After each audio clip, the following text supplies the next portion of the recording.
right, so the ACE study really helps us understand that things happen to people when they're younger, and that directly affects their behavior in adulthood. And it can be really confusing and confounding to people.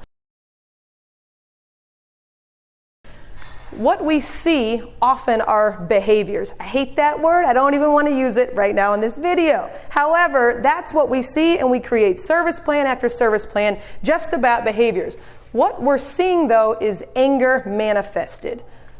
It is a lot easier to show my anger to you than it is to say, hey, I'm terrified right now. I'm reenacting a traumatic experience, right? So what we're going to look at is what is underneath anger. What we know is underneath anger is sadness.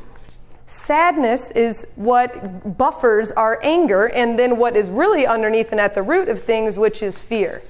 Oftentimes, as service providers, we put a lot of interventions at this anger level. What happens is we're just addressing symptoms, and we're just stuck in this hamster wheel of MUI after MUI, or whatever your language is for how do you tell someone to stop doing something. No, stop, and don't are all trigger words which throw the thinking brain offline. We referenced earlier about the hand brain. When our thinking brain is offline, we have to connect with people before we can correct anything.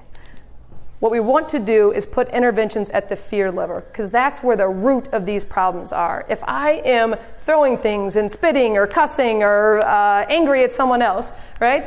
The idea is to imagine what might be the sadness underneath that, and then what might be the fear that's driving that behavior. Resilience is the stuff that helps you bounce back from hard times. So if you have a lot of adverse childhood experiences and you have some resilience in your life, that can really buffer against the effects of trauma.